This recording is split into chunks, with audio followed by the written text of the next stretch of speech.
everyone, Ed Bates from Kilworth Chiropractic Clinic again, and welcome to another of today's Daily Doses. So what is the second most common reason for people consulting with their GP? It's arthritis. Now, obviously there are lots of types of arthritis, but for today, all I'm going to talk about is the most common type, namely osteoarthritis or general wear and tear. Now, before I tell you what arthritis is, I'm going to first tell you what it's not. And what it's not is anything to do with your age. Now, that may sound contrary to what you've been led to believe or even what you've been told, but think about it logically. If you have pain, say, in your right knee, and you're told it's because of your age, does that not then mean that your left and your right knee are different ages because it's only the right knee that's sore? No, of course not, because that would be stupid. And that is my point. It's not because of age that you have pain in your right knee. It's because you've injured your right knee in some way, shape, or form, and that's why it's sore, not because of your age. You see, the word arthritis is composed of two words: arthro, meaning joint, and itis, meaning inflammation.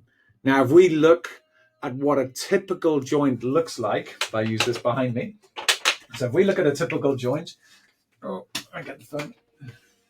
You have two bones, basically approximating.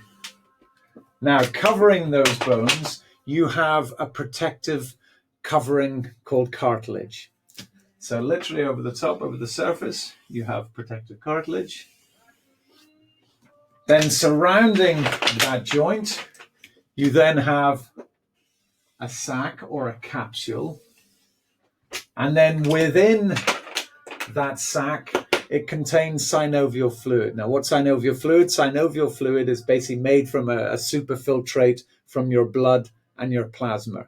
And the synovial fluid contains all the nutrients and oxygens and foodstuffs to try and help keep the joint healthy. So inside here, you've got basically all the synovial fluid. Now, the thing is, your joint, when you're using your joints are living tissues. They require replenishment, they require food, they require oxygen, things like that.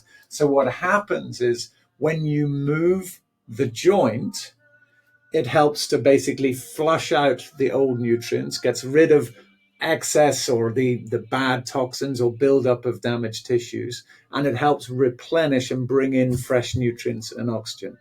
So movement of the joint, as you can see, is absolutely essential. So what's the inflammation all about? And what's its purpose? Well, believe it or not, the inflammation is actually a normal and healthy attempt by your body to help protect and preserve the joint. Why? Because the inflammation or the inflammatory response increases blood flow. It increases the number of white blood cells, and it increases the number of these little gadgets called phagocytes. And phagocytes are basically like little hoovers. They go around the joint and hoover up all the damage, the debris, and things like that. So the inflammatory response is a natural and healthy response of your body.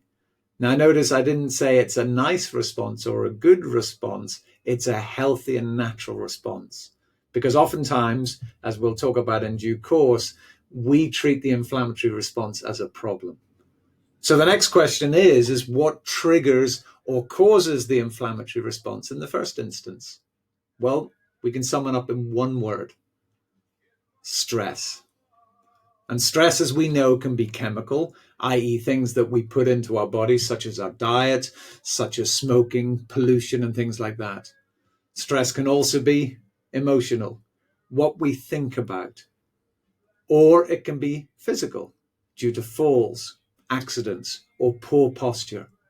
Now, tomorrow I will discuss how the three types of stress result in damage to the joint and result in osteoarthritis and wear and tear. But for today, I want to just leave you with that one thought, that arthritis has nothing to do with your age.